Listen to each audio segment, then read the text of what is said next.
Bienvenue dans Rebond, le podcast imparfait qui raconte des histoires. Non, pas en français aujourd'hui, en anglais. Welcome to Ribbon, the imperfect podcast that'll tell the perfectly story. Today, the new guest join me. We're talking fear, resilience, powerful moment, and the difficult moment. No, I still don't have the perfect story, the success story. I have the human story told with the real person. Welcome to Ribbon. Are you ready? Let's go. Resilience, failure, authentic, stories, courage, rebound.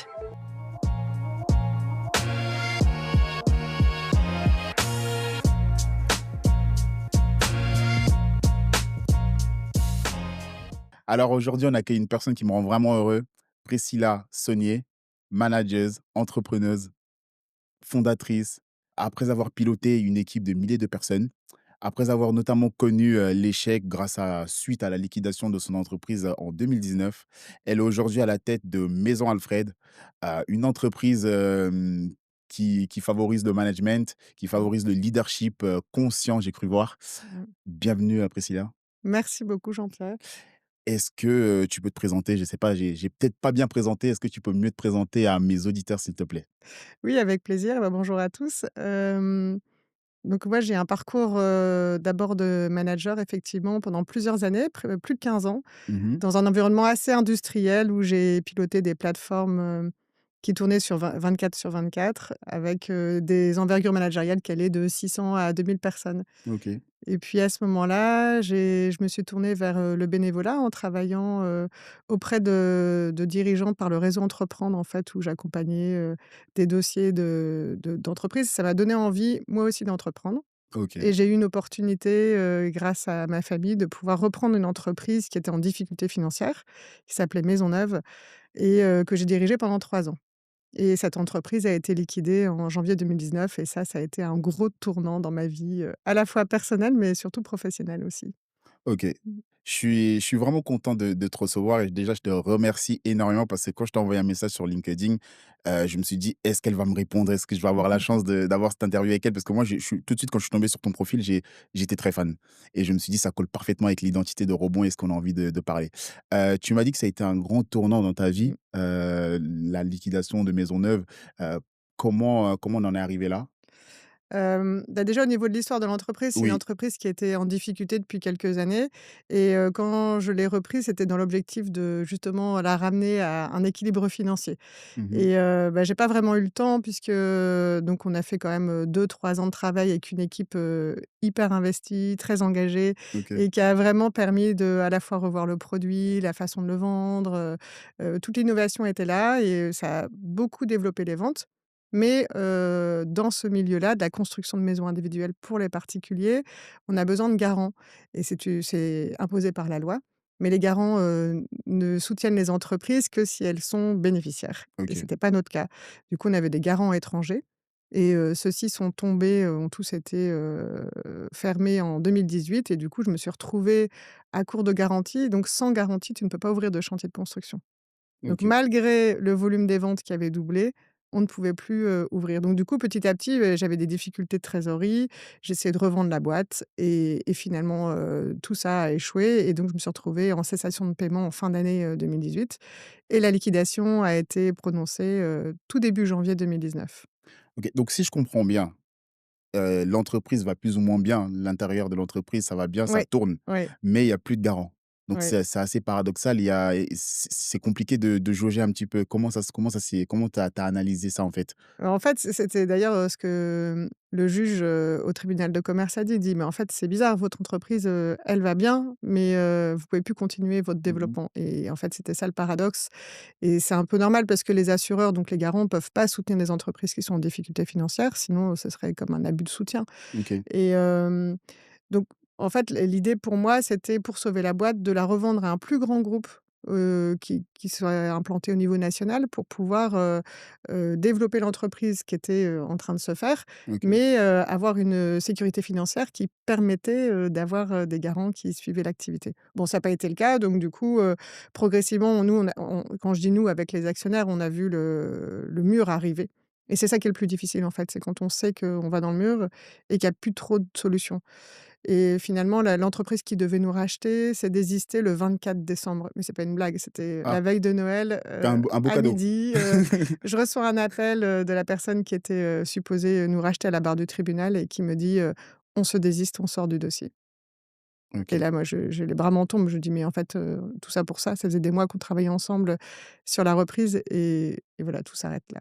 Mmh. Justement, ce que je comprends pas, c'est comment ça se fait qu'une entreprise où tout va bien, comment vous avez pas réussi à trouver, de partenaires, Mais tout solides? ne va pas bien, en fait. Quand, Oui. vous avez une entreprise qui perd de l'argent depuis plus de 10 ans, on peut pas dire que Mmh. tout va bien. Ce qui allait beaucoup mieux, c'était, l'élan dans lequel on s'était inscrit, c'est-à-dire à la fois le développement des ventes, le changement de gamme, la refonte du business model, la diminution des charges. Donc on a, vraiment remis en question pas mal de sujets qui nous ont permis de retrouver une sérénité financière. On était presque à l'équilibre, pas encore tout à fait, mais, en France, pour avoir des garants, il faut avoir 3 ans de bilan positif. OK. Du coup, moi, j'avais que des garants qui étaient à l'étranger et malheureusement qui étaient sans fonds propres. Donc auto-assurés entre eux, quand il y en a un qui tombe, ça fait un espèce de domino où tout le Ouais. monde tombe, en fait. Donc il y avait plus qu'un garant anglais qui nous soutenait, mais qui n'avait pas la solidité, ou en tout cas qui ne voulait pas nous accompagner sur l'entièreté de notre volume, de vente. Donc voilà.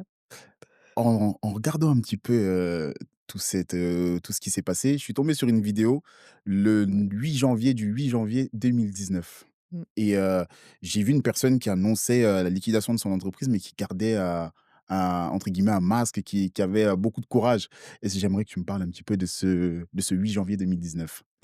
Donc effectivement, le 7 janvier, je suis au tribunal de commerce et donc comme dans les films, hein, il tape avec Ouais. son petit marteau sur le bureau en disant: «Bah, voilà, nous prononçons la liquidation de Maisonneuve».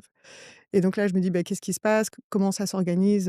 Donc on m'explique qu'il faut aller voir le liquidateur et cetera et très vite, je me dis: «Mais il faut que j'annonce la nouvelle à tout le monde». C'est-à-dire, il y a les équipes, heu, les clients, les fournisseurs, les partenaires, les artisans qui sont sur nos chantiers. On avait, Oui. plus de 60 chantiers de construction en cours et là, je vois l'urgence du message et je me dis: «Je vais jamais réussir à appeler tout le monde».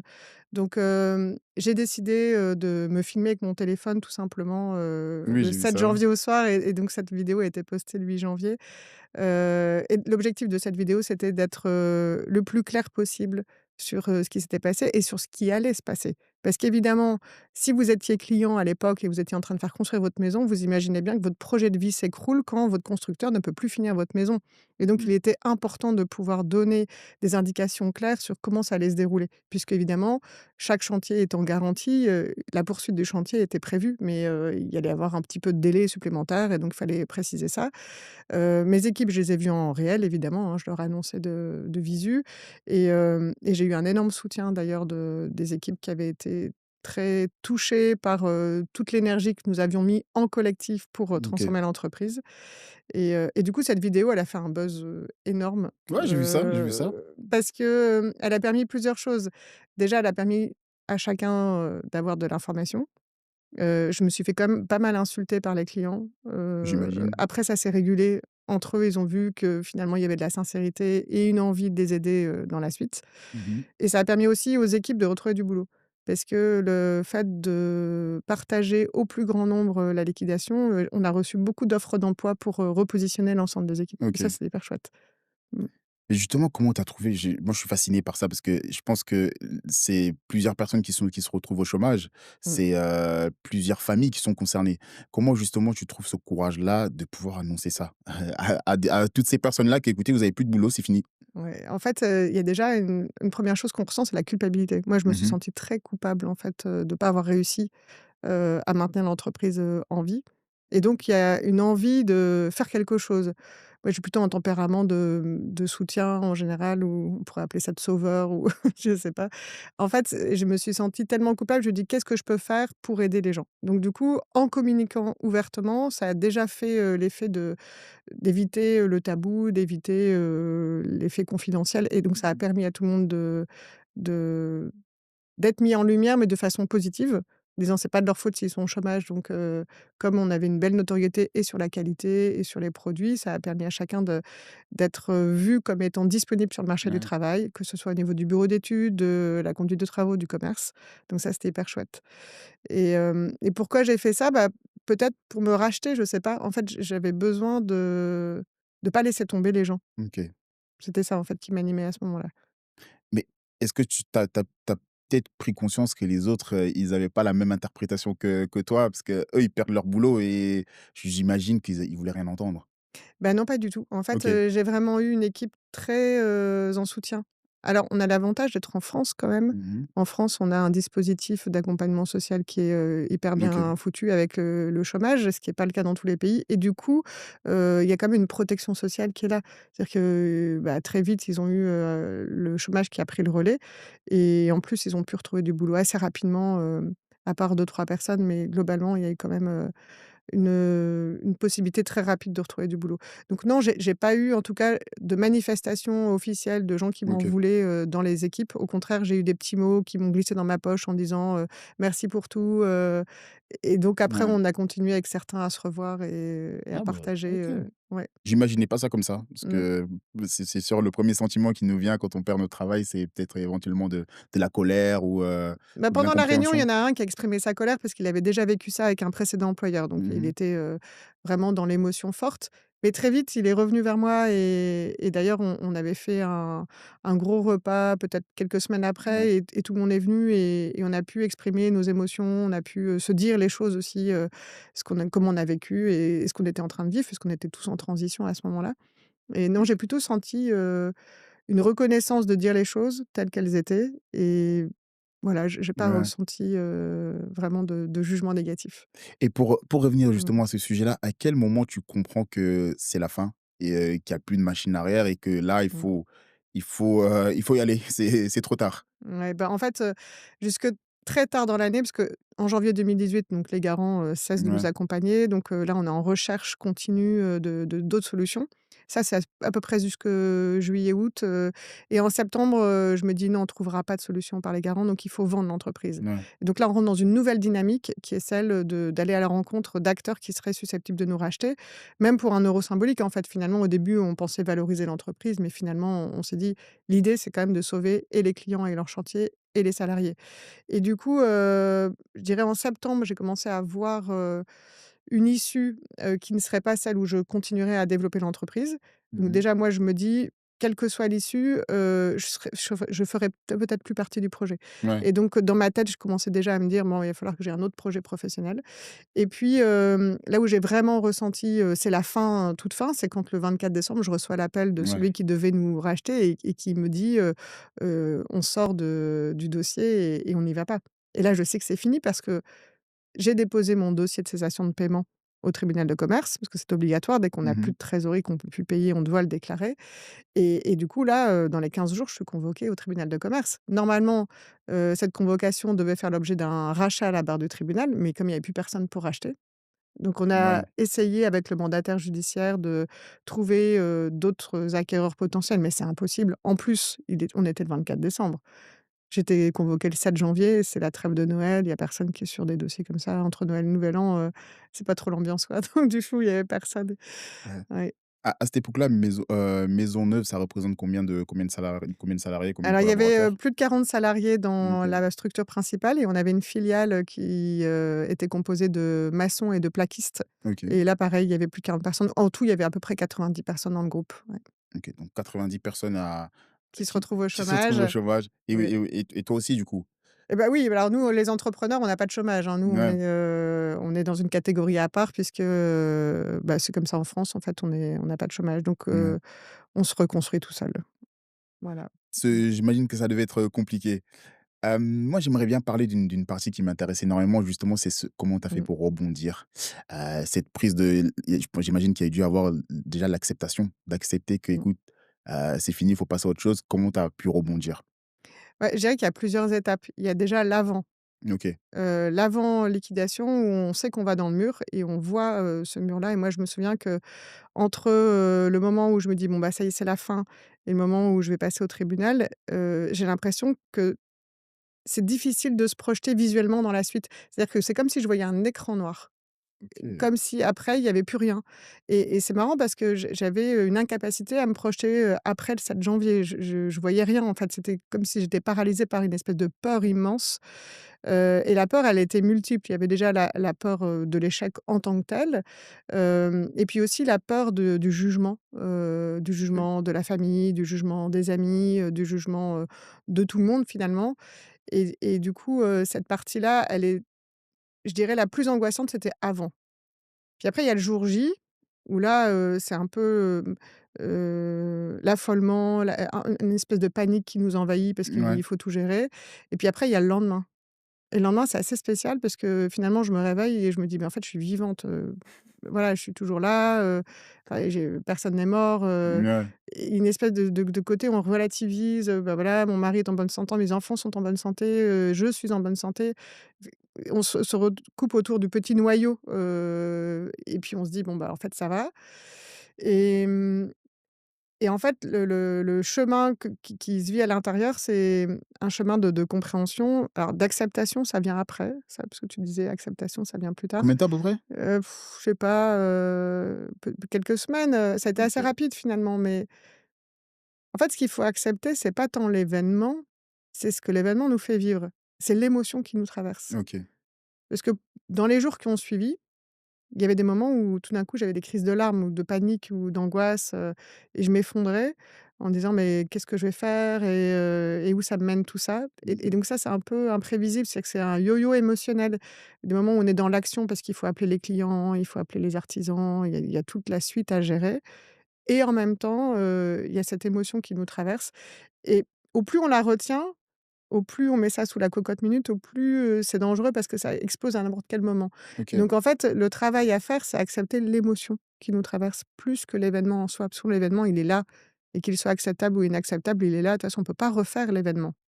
Par contre, l'émotion, on peut la vivre OK. et la traverser, c'est-à-dire, accueillir, les moments de colère, accueillir les moments de tristesse, accueillir ça, c'est tout un chemin de traverse et c'est plutôt ça qui m'a fait grandir que l'événement en lui-même qui Ouais. est ce qu'il est, en fait, Donc au début, il y a eu une difficulté d'accepter l'émotion et de fait Oui, de relâcher ses émotions à ce moment-là, quoi. en fait, le début, ce qui m'animait, c'est: «Sois forte, Ouais. tiens bon» et ça, en fait, c'est plus dangereux Ouais. que parce que si on reste dans cette volonté de tenir bon, en fait, on est tout le temps je fais ce signe-là de tout serrer dans mon corps, c'est que En crispation peut-être? en crispation et on n'est pas nous-mêmes et donc en fait, le chemin, c'est d'accepter que cette vulnérabilité qui se manifeste par des émotions qui sont désagréables, parce qu'on est dans des émotions négatives, c'est ce qu'on a à vivre Ouais. et en fait, ça nous apprend à grandir, et ce chemin-là, j'ai mis du temps à le comprendre et même aujourd'hui, si je traverse des périodes difficiles de temps en temps et ben, en fait, ces périodes-là, je vais beaucoup plus, comprendre ce qui se passe à l'intérieur de moi et l'exprimer. Et donc de verbaliser, de laisser sortir l'émotion, ça fait qu'on passe à autre chose beaucoup plus rapidement Ouais. que quand on est dans la rétention et le côté «sois forte», qui est finalement très exigeant, mais qui nous amène pas très loin. Il y a quelque chose que tu m'as dit tout à l'heure, c'est, la peur de l'échec. Ouais. C'est vrai qu'on aborde beaucoup l'échec dans notre média. D'où est venue pourquoi cette peur de l'échec, en fait? Pour moi, enfin, j'ai souvent entendu dans multiples podcasts: «L'échec, c'est bien, il faut pas avoir peur de l'échec». Pourquoi cette peur de l'échec? En fait, ça dépend peut-être de la construction de chacun. Moi, je me suis Mmh. construite avec beaucoup de réussite scolaire quand j'étais petite, OK. c'était facile à l'école et après, une réussite professionnelle avec, énormément de responsabilités qui grandissaient, une carrière professionnelle qui était plutôt, accélérée avec des responsabilités qui me passionnaient et j'étais dans un cercle vertueux de réussite. OK. Et donc finalement, cette, épreuve-là, c'était la première fois que je me plantais ou que quelque chose ne fonctionnait pas comme je l'avais, imaginé et finalement, aujourd'hui, je ne sais pas si je parlerais d'échec, mais plutôt d'expérience. OK. En Mais, fait, l'échec, c'est un jugement, ouais, c'est un mot qualificatif pour, définir une situation. Mais OK. peut-être que pour certains, la même situation, c'est juste une étape à vivre et pour d'autres, c'est une véritable, comment dire? Épreuve, difficile et en fait, tout dépend comment on la qualifie. L'échec, c'est finalement, un qualificatif jugeant qu'on pose sur une situation, voilà, qui peut Ouais. être, juste une expérience de vie. Mais là, ça avec le recul, tu arrives à avoir cette Mmh. définition-là. Au moment où cette situation se passe, Ouais. comment tu vis, l'échec? Parce que j'imagine que tu la qualifies comme un échec? Parce que Exactement. En fait, au moment où on le vit, moi, l'échec finalement, c'est, l'écart que tu as entre ce que tu avais prévu et ce qui se passe vraiment OK, et du coup, ce que ça va donner en termes d'image vis-à-vis des autres. Moi, ce que j'ai vécu surtout, c'était la crainte d'être jugée par les autres. OK. Puisque finalement, dans une spirale vertueuse de j'ai de plus en plus de responsabilités, j'ai l'impression de réussir, c'est parce que j'étais dans un schéma où ce que je faisais, ça se réalisait et donc j'avais une certaine fierté, même de l'orgueil vis-à-vis de ce parcours-là Ouais. et quand, c'est quelque chose qu'on ne contrôle pas qui se passe et qui est l'inverse de ce qu'on avait prévu, bah, c'est au début, c'est plutôt, le regard des autres qui me faisait peur. Mmh. Comment je vais être jugée? Est-ce que je suis celle qui a tout raté? Est-ce que c'est ce côté, finalement, dépendance au regard extérieur qui fait ressentir l'échec. OK. Puis après, tu as la situation, économique, la situation, professionnelle. Est-ce que je vais retrouver du boulot? Est-ce que, je vais m'en sortir financièrement? Toutes ces choses-là, nous font être en inconfort et cet inconfort, ça peut aussi, être une manifestation de l'échec finalement. Mmh. Si je comprends bien, toi, tu définirais l'échec comme la perception et de Oui, la perception extérieure, oui, que l'échec émane un petit peu de la vision extérieure, des gens, oui. si je peux Mais en fait, la vision extérieure que je projette des autres, mmh, c'est-à-dire qu'en OK. fait, les autres, peut-être, ils jugent pas ça comme un échec Mmh. ou ils le qualifient comme ils veulent, mais c'est plutôt comment moi, je pense qu'ils vont penser. Tu vois? OK, C'est ça, en fait, OK. c'est un espèce de moi, j'appelle ça une projection. Si Mmh. je fais la supposition que tu me juges comme ayant raté ma vie, je peux me sentir en échec à cause de ça, alors que peut-être OK. tu penses tout à fait autre chose. Et en fait, c'est cette, projection qu'on fait, cette supposition qu'on a, sur le regard des autres qui nous fait nous sentir en Ouais. échec. Beaucoup plus forte que l'échec en lui-même, en fait. C'est marrant parce qu'il y a quelques jours, je parlais avec une amie et je lui ai posé la question: «Qu'est-ce que c'est pour toi réussir?» Et donc elle m'a répondu: «C'est de ne plus, dépendre du regard des autres». C'était assez marrant, ça m'a fait beaucoup réfléchir et donc et c'est marrant que tu me parles aussi de ça, que l'échec dépend du regard des autres. C'est quand même assez fascinant ça, qu'on n'arrive pas Mmh. à se concentrer sur notre propre personne et on s'intéresse plutôt à la vision des autres, qu'est-ce que les autres vont penser de nous. Je trouve ça assez marrant. En fait, c'est quelque chose qui, est un peu logique parce que quand on est au monde, on n'est pas fini, nous les êtres Ouais, humains, tu vois? Il y a un poulain né au monde, au bout de quelques heures, il marche sur ses 4 pattes, il va ouais. brouter. Nous, on a besoin d'être, on dépend de notre maman, notre papa et cetera. On a besoin d'adultes, en tout cas, pour vivre et je pense que cette construction-là nous amène, à nous définir en fonction aussi des attentes de notre environnement, et puis progressivement, en vieillissant, on se détache de ça et on a nos propres convictions, nos propres idées mais quand même pendant tout un temps, on a besoin de se sociabiliser et en faisant ça, on va choisir, d'avoir les mêmes codes qu'un groupe d'amis, qu'un groupe de sport, qu'un groupe professionnel et donc pour, se sentir appartenir à un groupe, on va adopter un certain nombre de codes et de façons même de se vêtir, Mmh.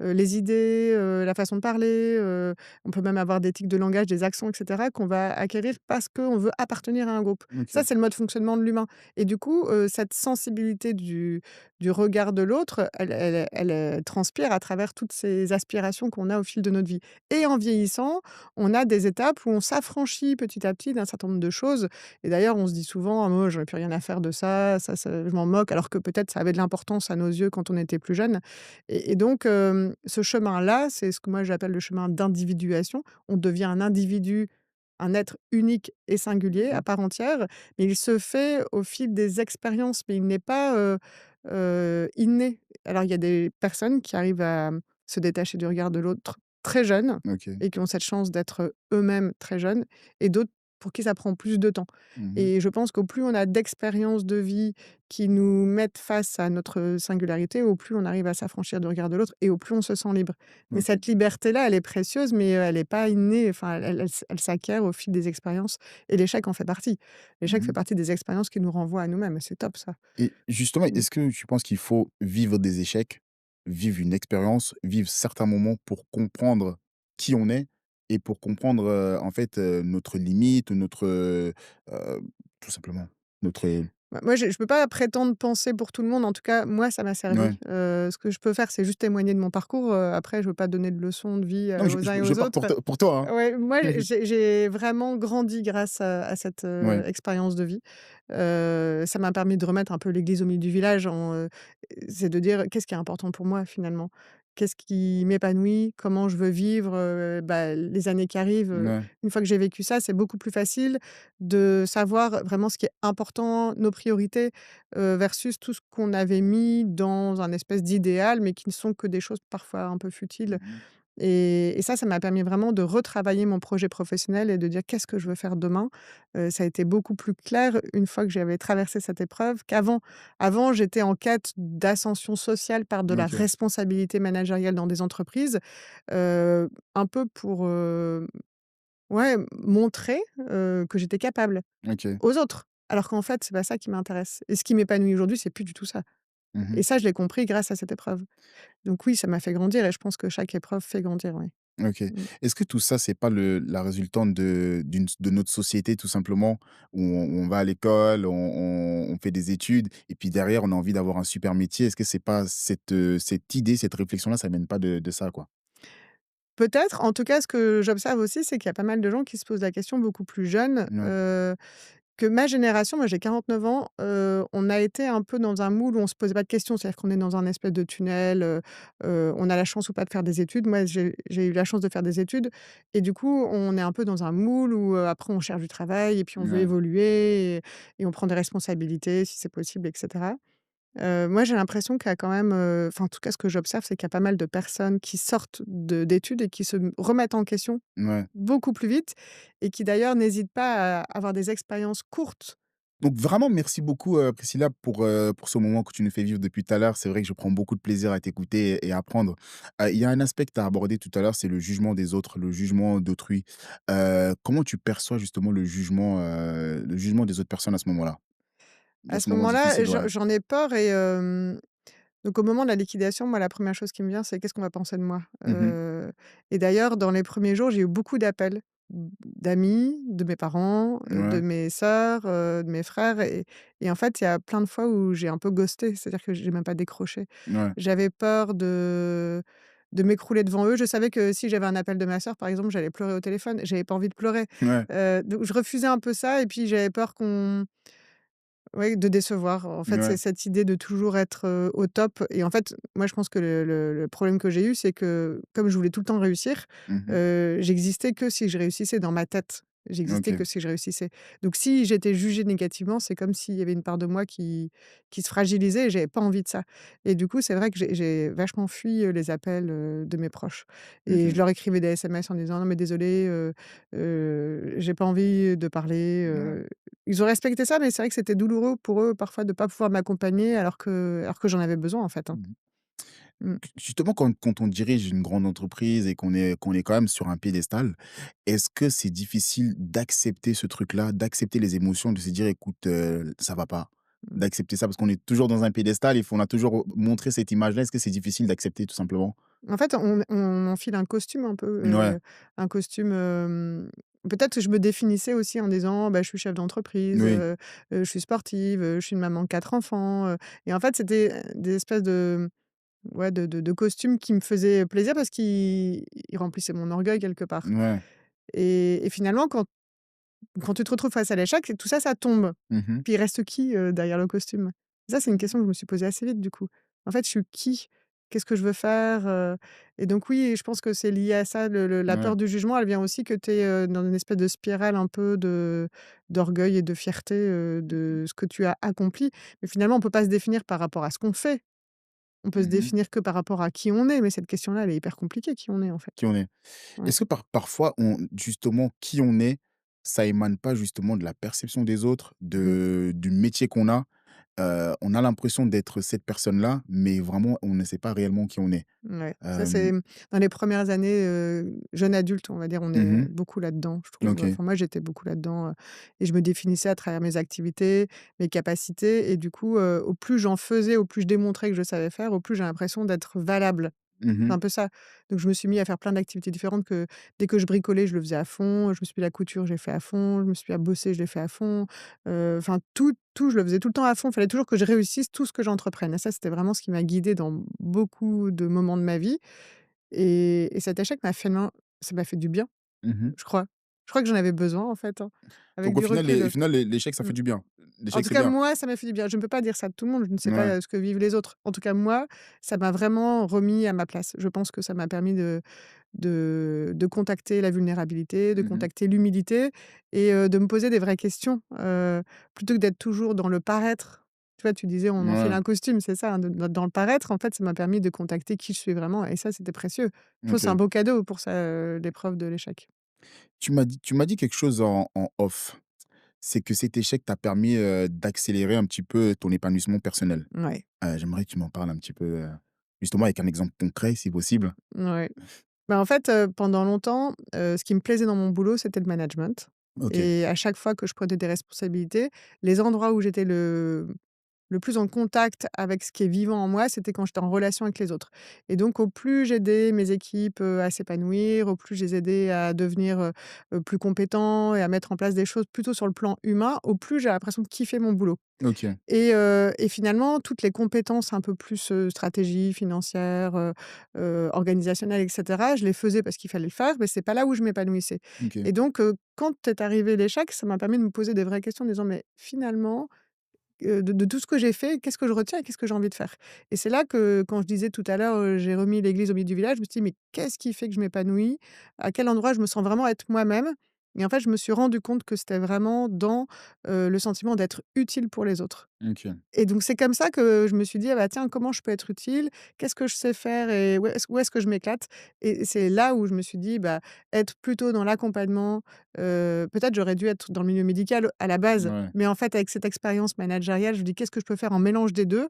Et bah, de l'accompagnement, pour les autres et donc c'est comme ça que progressivement je me suis dit: «Je vais faire un métier où je vais être au cœur du processus managérial, mais plutôt dans la partie accompagnement et conseil que, aux manettes».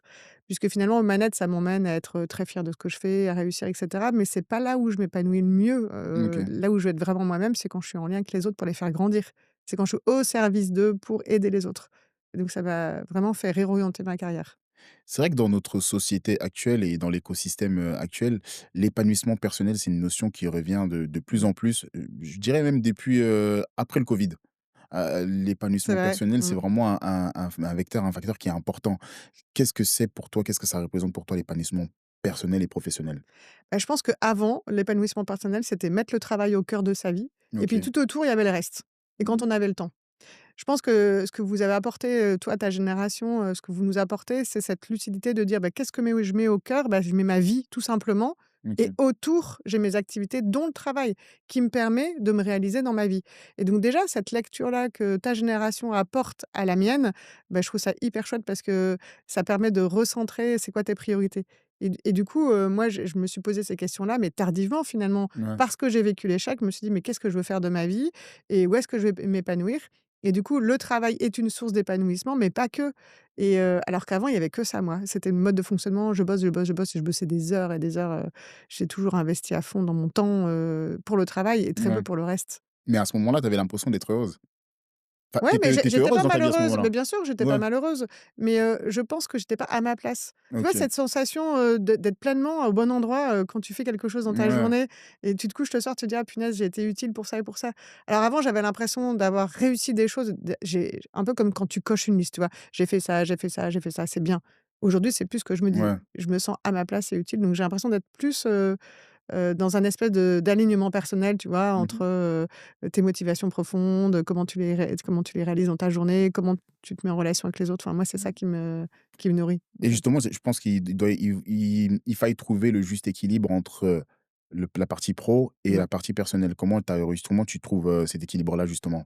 Bah, là, je l'ai je veux pas dire que je le trouve toujours, tu vois? Par exemple, dans les années qui ont suivi mon rebond, j'ai été salariée pendant 3 ans dans une entreprise où là, pour le coup, je suis encore tombée dans le panneau de bosser des heures et des heures, à finir des journées à 21:00, à prendre appui un peu trop sur le fait que mon mari soit plus dispo que moi pour, élever nos enfants et du coup, un peu lâcher l'affaire, au niveau famille OK.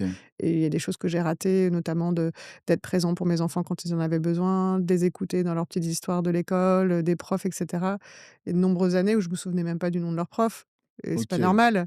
Tu dis: «C'est quoi le nom de mon prof de maths?» J'en sais rien en fait, je sais juste que tu l'aimes bien ou que tu l'aimes pas, mais après j'ai pas retenu son nom. En fait, c'est ça où je me dis: «Bah, j'étais pas forcément, bien équilibrée» et Mmh. ça a toujours été un de mes pièges, c'est de m'investir à fond, dans ce que je fais au niveau du travail, mais au détriment de l'équilibre et je dirais que c'est plutôt récent, le fait que j'arrive à équilibrer.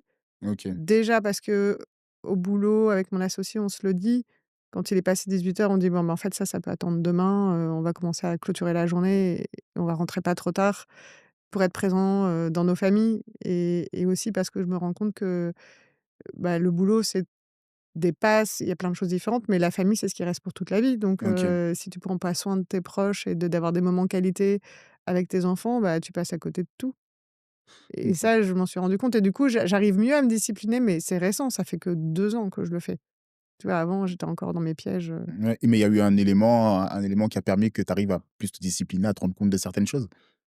bah, je pense je sais pas trop te dire que c'est un déclic parce Ouais, que j'ai pas un jour où je me suis dit: «Ah et demain je change», c'est pas ça, mais c'est peut-être le fait de tu sais, c'est comme plus tu fais quelque chose, plus tu t'aperçois que ça fonctionne. C'est ouais.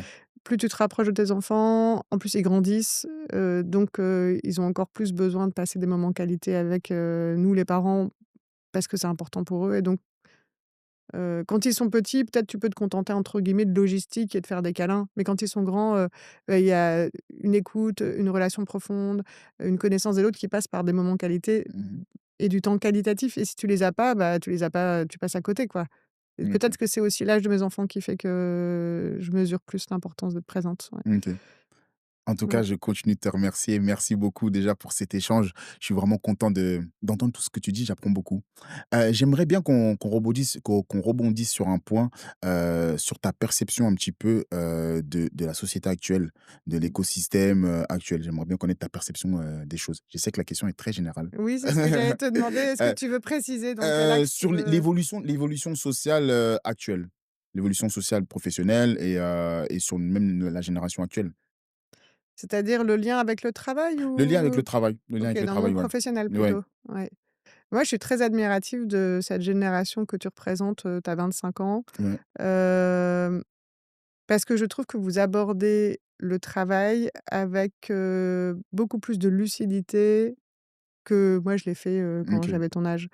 Moi, quand j'avais ton âge, il fallait avoir un boulot, pour, avoir un statut, pour avoir un salaire, pour progresser, cette notion de réussite qui venait. Alors qu'aujourd'hui, il me semble que vous êtes beaucoup plus nombreux, dans ta tranche d'âge à avoir un boulot pour vous épanouir, pour vous Mmh. réaliser et aussi parfois simplement pour financer ce que vous avez envie de faire dans votre vie perso OK. et il y a beaucoup plus cette notion d'équilibre. Moi, je suis très admirative de cette façon de voir les choses, même si ça nous déroute parfois, quand on travaille en intergénérationnel, on se rend compte que, bah, parfois on dit les jeunes sont plus cash, peuvent paraître désengagés alors que c'est pas une question de désengagement. Je pense que clairement Ouais. c'est pas ça le sujet, mais il y a des priorités et des limites que vous posez qui sont Ouais. claires, que nous on n'osait pas poser. Et donc du coup, moi, je trouve qu'on apprend beaucoup, de cette génération, même si elle nous chamboule parfois dans nos habitudes et aussi l'aspect, ce que vous aimez, c'est d'être traité d'être égal à égal. C'est-à-dire qu'on Mmh. on quelle que soit notre expérience finalement professionnelle, on vaut la même chose. Nous sommes des humains Bien qui sûr. valons la même chose et peut-être de ma génération, il y a encore des gens qui se disent: «Ah ouais, mais quand on a de l'expérience, quand on est, en position de management, on est supérieur aux autres. OK. Alors que c'est pas vrai. Bien sûr. Humainement, c'est pas vrai. Mais du coup, il y a des espèces de choses comme ça en entreprise qui nous pètent à la figure et je trouve ça chouette, cette remise en question. Moi, j'aime Mmh. bien, cette approche-là.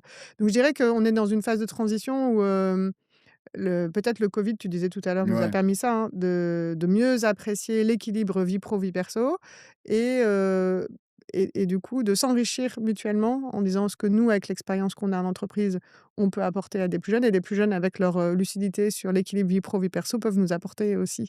Donc Mmh. le mélange des 2 est assez passionnant. Encore faut-il être curieux. Mmh. Tout tout à l'heure en off, je te disais, j'ai pas envie d'échouer. Ouais. J'ai pas envie d'échouer. Est-ce que c'est possible de ne pas échouer? Est-ce que c'est possible d'avancer dans une vie? Tu m'as dit tout à l'heure que par rapport à tu avais une vie assez linéaire où tout se passait bien et là Avant, tu ouais. t'es avant et Mmh. tu t'es mangé tu t'es pris un mur, Mmh. c'est compliqué d'accepter. Est-ce que c'est possible d'avoir cette vie-là sans échouer? Parce Ouais, que certainement qu'il y en a qui arrivent, mais moi je le souhaite pas parce qu'en fait ouais, une vie lisse, c'est pas très intéressant oui, et pourquoi tu apprécies les moments où c'est sympa dans ta vie? Parce que tu sais quand c'est pas sympa et que du coup, c'est ça. tu sais mesurer l'écart qu'il y a entre les 2 et du coup tu apprécies d'autant plus, les moments qui sont sympas et puis c'est un peu inévitable d'avoir des moments qui émotionnellement sont plus compliqués que Ouais, d'autres. Après que tu qualifies ça d'échec ou pas, c'est ce que je disais tout à l'heure, hein, c'est une perception. oui, Tu peux dire que c'est un échec, comme tu peux dire que c'est une étape, comme tu peux dire que c'est une épreuve, comme c'est juste un peu d'adversité à traverser, tout dépend ce que tu mets derrière. OK. Le tout, c'est que plus tu es identifié à ce que tu fais, c'est-à-dire que tu crois que ce que tu fais, c'est toi, donc tu ne fais pas la différence entre, ce que tu as ou ce que tu fais et Mmh. qui tu es, au plus, l'échec va être violent. OK. Parce que si tu mélanges les 2, si tu rates quelque chose que tu fais, c'est comme si toi, tu étais raté. Tu vois ce que je veux dire? Mmh. Tu confonds, l'identité avec ce qu'elle représente à travers OK. tes actions et ça, c'est dangereux, je pense. Donc à partir du moment où tu arrives à détacher, finalement, les épreuves de la vie, elles sont là juste pour, te faire grandir et chaque épreuve, elle nous fait grandir plus vite. Moi, je pense que j'ai eu la chance d'échouer. OK. Mais tu te rends pas compte tout de suite que tu as de la chance parce que je pense Bah qu'un non, hein. oui, Quand tu es dans le dur. oui, Quand tu pleures, à n'importe quel moment, que tu as pas envie de décrocher le téléphone, ouais, que bah non, c'est dur quand tu es dedans, c'est dur, franchement, c'est pas marrant, mais on a tous vécu des moments comme ça où les larmes nous viennent et puis on n'a pas envie d'être dedans. Mais en ouais, fait, c'est aussi de se dire que, ça fait un peu vieux de dire ça, mais l'expérience de vie nous montre que on sait que ces moments-là, ils durent jamais. oui, En fait, dans une vie, tu peux pas rester dans le trou tout le temps, ça n'existe pas. Comme tu peux pas rester en haut, tout le temps, ça mmh, n'existe pas non plus. Parce qu'être vivant, c'est respirer, ça monte et ça descend. Bah, c'est pareil, les vies, les émotions, ça monte et ça descend. ouais, Donc ouais, c'est toujours comme ça, en fait. Donc oui, tu as pas envie d'échouer, quand tu es dedans, c'est dur, mais en fait, c'est toujours après coup que tu apprécies, ce que ça t'a apporté. OK. Mmh. Justement, pour terminer avec cette notion d'échec, c'est vrai on parle énormément de l'échec, on en parle. Est-ce que tu peux nous définir en quelques mots, qu'est-ce que c'est l'échec? Qu'est-ce que ça représente pour toi et qu'est-ce que c'est l'échec? Bah, je disais tout à l'heure, c'est une perception déjà. Mmh. Ouais, l'échec, Une c'est perception une perception extérieure, personnel. personnelle? Ouais, OK. c'est le jugement que tu portes toi sur, ce qui te traverse dans la vie. Mmh. Tu peux le qualifier d'échec comme tu peux le qualifier d'autre chose, tout dépend, et au plus tu es identifié à ce que tu fais, au plus tu vas considérer que c'est un échec. Je OK. pense que c'est vraiment ce lien-là que tu mets entre les 2. Hem Tu peux échouer dans, le sport, par exemple. Moi, j'ai fait de la danse pendant 3 ans. J'ai arrêté la danse en septembre parce que, finalement, à chaque fois que je ratais 2-3 cours, j'étais incapable de me remémorer la chorégraphie et donc j'avais l'impression d'être ridicule OK. dans la salle de danse et donc je me cachais au fond de la pièce, Quel type de danse? moderne jazz. OK, c'est un beau sport ça, c'est une belle Carrément, mais tu vois, discipline. ça, c'est un échec pour moi dans le sens où, j'arrivais pas à mémoriser j'ai l'impression d'être Ouais, toujours en retard sur les autres et donc ça me saoulait, donc j'ai préféré arrêter, parce que je me retrouvais en situation d'échec. Ça, tu peux mmh, considérer que c'est un échec. En fait, c'est juste une anecdote. Au final, ouais, tu peux faire autre chose, donc du coup, je fais autre chose maintenant, j'ai d'autres activités.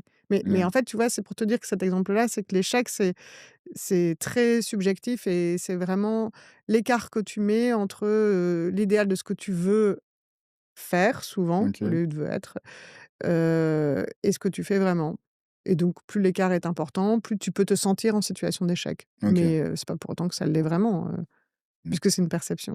mmh. C'est très subjectif. En tout cas, merci beaucoup pour ces belles paroles sur l'échec, j'ai une définition plus précise maintenant de l'échec. J'aimerais maintenant qu'on parle un petit peu de la réussite.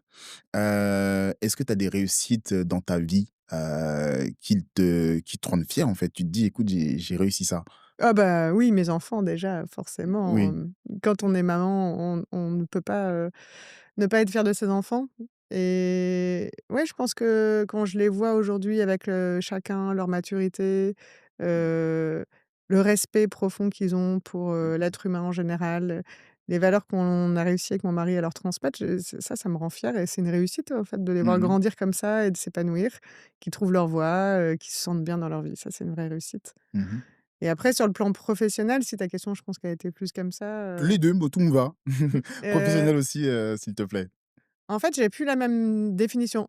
Franchement, jusqu'à la liquidation, la réussite, c'était très lié au niveau de responsabilité, au niveau de rémunération. J'ai OK. l'impression que j'associais beaucoup, la réussite avec le statut social et le niveau de rémunération. Aujourd'hui, j'ai plus une notion très personnelle de la réussite, c'est-à-dire que je me sens réussir plutôt quand je me sens épanouie. OK. Et tu vois, une journée où, j'ai pas forcément beaucoup facturé, mais qu'il s'est passé des choses hyper chouettes sur le plan humain, j'ai réussi ma journée dans le sens où je me suis sentie utile, là, l'autre jour, j'ai fait un coaching de dirigeant, qui s'est hyper bien passé, sur des questions de positionnement, de leadership et le soir, il m'envoie un SMS à 22 heures en me disant: «Ah, c'était hyper chouette cette séance, j'ai eu des déclics, merci». En fait, moi, ça me touche et je me dis: «Bah, voilà, je sais, j'ai réussi ma journée parce que j'ai été utile pour quelqu'un, que j'ai pu éclairer le chemin de quelqu'un» et c'est Ouais. pour ça que je fais ce métier aujourd'hui et je me dis: «Bah, ça, c'est une espèce de satisfaction Ouais. personnelle». Donc la réussite, c'est plutôt de la satisfaction personnelle d'être au bon endroit à la bonne place, de me dire: Mmh «Voilà, mh. je suis utile ici, c'est chouette que je sois là», plutôt que de l'associer à quelque chose de concret comme l'argent ou le statut ou Mmh. la responsabilité, tu vois? C'est très différent maintenant. Si je peux résumer, je pense qu'on peut faire une corrélation entre de tout ce qu'on a dit, on peut faire une corrélation entre l'épanouissement et la réussite. Le Ouais, fait de aujourd'hui, c'est ça pour moi, Oui, ouais, OK. vraiment, clairement, réussir, c'est être épanoui. C'est se sentir bien dans ses baskets, quoi. OK, Au très bon bien. endroit, à la bonne place, avec les bonnes personnes. OK, très bien. J'aimerais bien qu'on parle de l'après et notamment, Maison Alfred. J'ai vu que Maison Alfred, c'est un centre de formation managériale Mmh. qui permet, de former les managers sur, le leadership conscient, si je ne Exactement, me trompe pas. tu as bien Qu'est-ce résumé. que c'est le leadership conscient? Alors en fait, nous on a un labo de recherche, OK, à la maison d'Alfred et on travaille sur ce qu'on appelle le développement vertical de l'adulte. OK. L'enfant, on connaît ses stades de développement, de la petite enfance jusqu'au moment où il devient adulte et il y a un certain nombre d'étapes qui sont bien décrites dans les bouquins et cetera et en fait, tous, on le vit et on le ressent, c'est qu'on continue à grandir toute notre vie. Ouais. Et que, on appelle ça parfois la sagesse ou, enfin, je sais pas, il y a un espèce de truc de maturité, voilà, il y a plusieurs mots qui peuvent définir ça et en fait, dans le leadership, c'est exactement pareil. C'est-à-dire qu'on a des stades de développement, quand on est adulte et en tant que leader, on a des stades de développement et on peut, accélérer ces phases de développement en OK. travaillant un certain nombre de capacités et c'est ce qu'on travaille à la maison d'Alfred et c'est quoi ces capacités? La première, c'est, savoir changer de perspective. C'est-à-dire, est-ce que je regarde, les choses toujours avec le même axe? Par exemple, si j'analyse une situation dans une entreprise, est-ce que je regarde toujours l'aspect humain ou est-ce que je regarde toujours l'aspect financier ou est-ce que je OK. regarde toujours l'aspect commercial? Mon angle de vue, c'est un peu mes automatismes que j'ai créés par mon expérience, en fait. Mais si je fais un pas de côté, si je regarde la situation sous un autre angle, et si, je questionne quelqu'un avec une question ouverte, qu'est-ce que ça m'apporte comme réponse? Donc déjà cette capacité à changer de perspective, à pas seulement regarder à travers nos habitudes et nos œillères finalement les situations, ça nous Mmh. permet d'avoir plus de conscience des choses et du coup de prendre la hauteur. La deuxième capacité, c'est, capacité à se relier à soi. Est-ce que je me connais? Je connais, entre guillemets «mes boutons rouges». Si tu appuies sur mon ego, je vais réagir au quart de tour et donc du coup, est-ce que j'en ai conscience? Qu'est-ce qui me fait réagir? Quand est-ce que je suis en dessous de la ligne, c'est-à-dire en mode, OK. je réagis ou est-ce que je passe au-dessus de la ligne en mode, créatif, ouvert, curieux, et prêt à penser un peu autrement? Et donc ça, ces modes de fonctionnement, c'est au plus tu te connais, au plus tu es OK. capable de comprendre ton fonctionnement émotionnel, au plus tu peux mettre de la conscience. C'est comme si tu te regardais faire, tu vois? Tu mets un petit bonhomme qui te regarde au-dessus et qui dit: «Bon, ben, qu'est-ce que je suis en train de vivre? Est-ce que je suis en train de réagir par ego ou est-ce que, c'est ajusté? Est-ce que mon comportement est ajusté à la situation?» Mmh. Donc ça, c'est se relier à soi et la troisième capacité, c'est la capacité à intégrer les opposés. OK. Tu vois, tu as des injonctions paradoxales, parfois tu dois faire tout et son contraire en même temps. Tu dis: «Mais j'y arriverai jamais, en fait, c'est impossible, les 2. Et en fait, c'est comment tu peux faire conjuguer, des choses qui te semblent opposées, mais si tu, regardes le bénéfice de chaque pôle qui paraissent opposés, tu peux tirer quelque chose de très créatif et aller, vers, une maturité plus importante et tout ça pour, ce qu'on appelle nous fabriquer le sens, c'est-à-dire, être capable de gérer la complexité. OK. Donc en fait, c'est être capable de plus en plus à faire des liens sur des choses qui sont invisibles, pour pouvoir, être, en capacité de créer du sens et de diminuer le niveau de complexité, d'être un peu plus systémique dans ta manière de penser. OK. Donc tout ça, c'est très théorique, mais concrètement, c'est quoi? Bah, c'est des journées, d'expérience où on va permettre à chacun d'avoir un effet miroir avec, d'autres personnes qui viennent en formation et de se dire: «Ah, bah, je suis pas tout seul à avoir ces problèmes-là, je suis pas tout seul à penser comme ça». Donc déjà, cet effet miroir qui fait du bien en se disant, «Bah, tiens, moi, j'ai du mal à déléguer, bah, toi aussi, tu as du mal à déléguer. Moi, je sais pas dire non, j'ai du mal à dire non». Ou quand on me pose une question, j'ai toujours l'impression que c'est à moi de trouver la réponse. Toutes OK. ces réflexes qu'on a en tant que manager qui nous permettent pas de faire grandir les équipes, si on se détache pas de ces vieux réflexes, bah, c'est ce qu'on va travailler Ouais. à travers des journées inspirantes, des expériences qui nous font travailler aussi sur l'émotionnel et c'est pas qu'avec la tête qu'on travaille, c'est aussi avec son corps, avec son cœur et donc quand on travaille les 3, on grandit vraiment et c'est ça qu'on fait, travailler. Donc c'est ça le niveau de conscience, c'est au plus tu mets de la conscience sur comment tu agis, tu réagis, tes comportements, au plus tu prends du recul et au plus tu es capable de d'afficher ta vulnérabilité et ton humilité pour faire grandir et ça renforce ton leadership. Alors que ça OK. paraît, contradictoire, mais OK. Donc si je comprends bien, le leadership, conscient, c'est 3 vecteurs, mmh. si j'ai bien compris, qui sont, Se relier à soi, changer de perspective, intégrer les opposés et mmh tout ça pour, diminuer la complexité et fabriquer le sens. OK, C'est vraiment et ça. tout ça, ça requiert quand même d'une prise de recul et une Ouais, prise de conscience de se dire, ouais, pour pouvoir, avoir une vision 360, si je puis dire ainsi, ouais. de tous les paramètres, que ça soit les collaborateurs qui nous entourent et cetera. Je sais Et en pas fait, si ces déclics et ces prises de conscience, ils vont venir parce que, la manière dont on organise nos journées fait que tu as plein de moments où tu peux avoir, un déclic. Soit parce que tu as un des experts qui intervient chez nous, qui va être hyper inspirant et qui va dire une phrase qui te fait bouger, ou parce que dans la discussion et les questions puissantes qu'on propose, ça permet d'aller réfléchir d'une manière qu'on n'avait jamais pensé avant et du coup l'effet miroir des autres te permet d'avoir, un déclic sur quelque chose. Ou alors c'est dans la réflexion qu'on amène progressivement, dans les ateliers, et les workshops qui font que chacun va y trouver des clés. Et mmh, l'idée, en fait, c'est non pas de donner des réponses, c'est de poser les bonnes questions pour que chacun puisse trouver ses propres réponses par rapport à son chemin, de là où il en OK, est ou là où il avance, en fait. Et donc une formation avec 12 personnes qui sont de niveaux hiérarchiques très différents et ben ça fonctionne parce qu'en fait, c'est que de l'humain. OK. Et les regards croisés fonctionnent aussi bien, entre un directeur général et un manager, qui a 1 an d'expérience que, entre 2 personnes de même niveau Mmh. et c'est hyper chouette ça. Justement, c'est comment tu définirais un bon leader actuellement, C'est la question qui m'intrigue un peu. Qu'est-ce que c'est qu'un bon leader? Bah, toi, qu'est-ce qui fait que tu te sens, engagé dans l'entreprise? C'est déjà une question en tant que salarié qu'on peut tous Mmh. se poser et peut-être parfois c'est parce qu'il y a quelqu'un qui nous inspire et déjà il y a une notion, d'exemplarité OK, qui va venir. Déjà c'est le premier truc qui me vient. C'est-à-dire d'être cohérent entre, ce que tu demandes et ce que tu fais. OK. L'exemplarité, elle vient aussi sur les comportements. Heu, Si tu imposes un certain nombre de comportements, bah, déjà toi que tu puisses les incarner, c'est la première chose. Donc le leadership, le leader qui est vraiment, mature, il est, cohérent, déjà. Donc, OK, cette notion d'exemplarité et après il donne envie.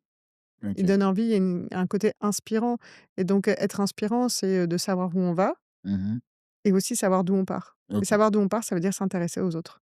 Questionner ses collaborateurs, sur comment ils vivent les situations, sur les cailloux dans la chaussure, aller les voir sur le terrain pour demander, ce qui bloque, dans leur façon de travailler, ce qui bloque dans la façon de résoudre des problématiques des clients et donc au plus tu vas au contact d'une réalité qui parfois peut être, désagréable à entendre, hein, parce qu'il y a des gens Ouais. qui peuvent, critiquer ou se plaindre de certaines situations.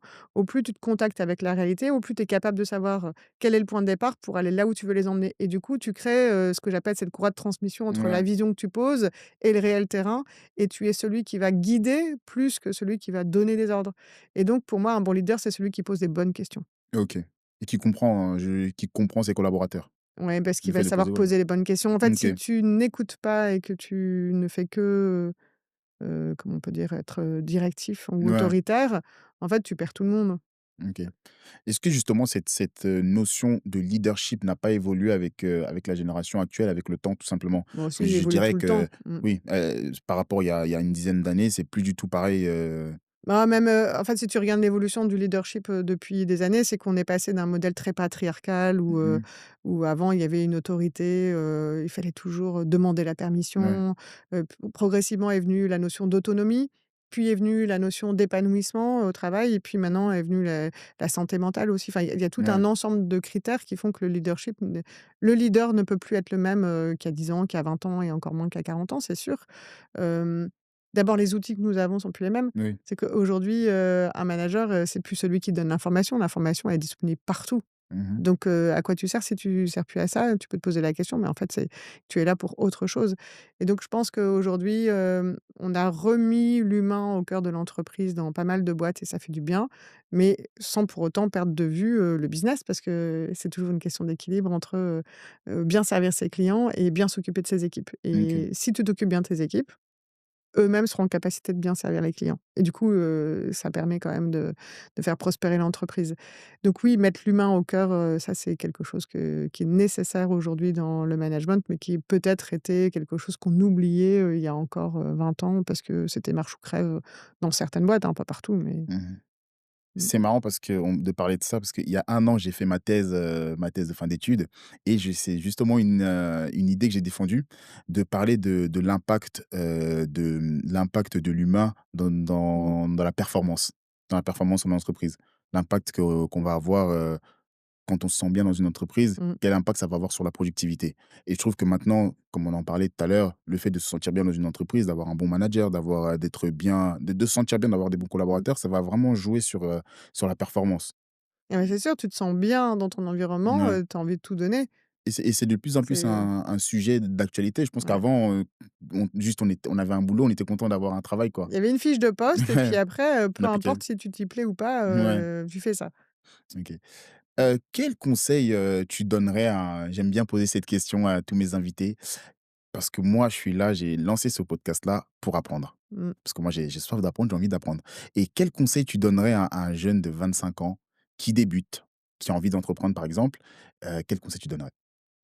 Déjà d'avoir un rêve et OK. après de se coller au réel. C'est-à-dire que la réalité, elle est hyper importante. Qu'est-ce qui est possible de faire compte tenu de mes moyens, de mes capacités, du temps que je peux y accorder, Mmh. du besoin client, de l'écosystème et donc peut-être d'être curieux au début, d'ouvrir énormément de portes, d'aller au contact de beaucoup de personnes pour aller sentir si le projet, il tient la route, de pas hésiter à aller, questionner un maximum de personnes de profils différents pour prendre, des réactions par rapport au projet qu'on a, OK, pour se nourrir en fait des autres. Le piège finalement, c'est d'être tout seul.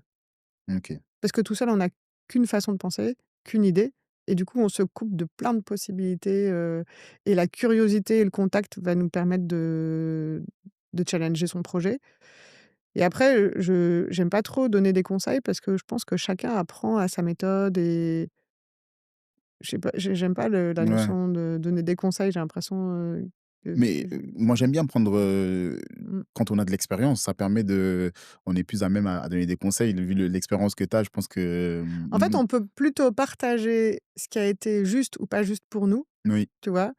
Et après ça connecte ou pas avec la personne. OK. Mais par contre, de là à en faire une leçon de vie, je trouve que c'est un peu prétentieux de dire, «Bah, c'est comme ça que ça marche». C'est plus nuancé, en fait, la vraie Oui. vie.